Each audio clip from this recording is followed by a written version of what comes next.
Muslims who carry out terrorist attacks in the name of Allah quote the Quran to justify their attacks. Muslims who condemn violence in the name of Allah also quote the Quran to justify their condemnation of violence. The Quran contains both peaceful and violent teachings, so it's very easy to pick a verse that will justify either peaceful or violent behavior.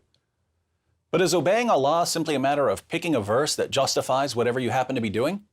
Or is there a coherent message about peace and violence? The Quran presents its own method of interpretation, the doctrine of abrogation. In Surah 2, verse 106, Allah declares, "Whatever communications we abrogate or cause to be forgotten, we bring one better than it or like it. Do you not know that Allah has power over all things?" According to the Quran, then, when Muslims are faced with conflicting commands, they aren't supposed to pick the one they like best. Rather, they are to go to history and see which verse was revealed last. Whichever verse came last is said to abrogate or cancel earlier revelations. When we apply this method to the Quran, we find that there are 3 stages in the call to jihad depending on the status of Muslims in a society. When Muhammad and his followers were only a tiny minority of the population, they were commanded to preach a message of peace and tolerance. If a Muslim had a disagreement with an unbeliever, he was commanded to quote Surah 109, verse 6, "To you be your religion, and to me be my religion." At this stage, Muslims weren't allowed to fight, even to defend themselves against persecution. Many Muslims point to Quran verses that were revealed during this time as proof that Islam is a religion of peace. But the message of the Quran eventually changed. When Muhammad had gained a larger following and had formed alliances with various tribes, but wasn't yet strong enough to subjugate non-Muslims, he was ordered to wage defensive jihad. At this stage, Muslims are ordered to fight unbelievers, but only if the unbelievers do something first. A characteristic passage is Surah 2, verses 190 to 193. "And fight in the way of Allah with those who fight with you, and do not exceed the limits.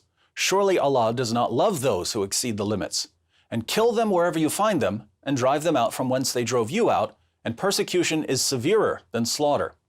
And do not fight with them at the sacred mosque until they fight with you in it, but if they do fight you, then slay them. Such is the recompense of the unbelievers. But if they desist, then surely Allah is forgiving, merciful. And fight with them until there is no persecution, and religion should be only for Allah. But if they desist, then there should be no hostility except against the oppressors." So there's fighting in stage 2, but the fighting is a response to persecution or oppression or even criticism. Many Muslims in the West insist that this is the end of the story. Fighting is only for self-defense. But the revelations continued to change as the Muslim community expanded. When Muhammad and his followers became the most powerful force in Arabia, they were commanded to wage offensive jihad, violently subjugating non-Muslims simply for being non-Muslims. Surah 9, verse 29 of the Quran commands Muslims to fight those who do not believe in Allah. Notice this is a command to fight people based on what they believe. Surah 9, verse 73, "O Prophet, strive hard against the unbelievers and the hypocrites and be unyielding to them." Strive hard against whom? Oppressors, persecutors, people who are attacking you? No, strive hard against the unbelievers, non-Muslims, and the hypocrites, people who claim to be Muslims but aren't fully submitting to the commands of Allah and Muhammad. Surah 9, verse 123, "O you who believe, fight those of the unbelievers who are near to you and let them find in you hardness." Surah 48, verse 29, "Muhammad is the messenger of Allah, and those who are with him are severe against disbelievers and merciful among themselves."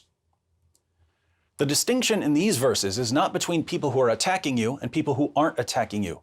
The distinction is between believer and unbeliever, and those who are with Muhammad are only to be merciful towards fellow Muslims.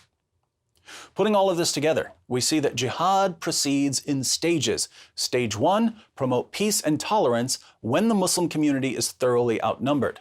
Stage 2, fight defensively when the Muslim community is strong enough to fight, but not strong enough to conquer. Stage 3, fight offensively when the Muslim community is strong enough to violently subjugate non-Muslims. Interestingly, you can look at any country in the world and see how the message of Islam changes based on the strength of the Muslim community.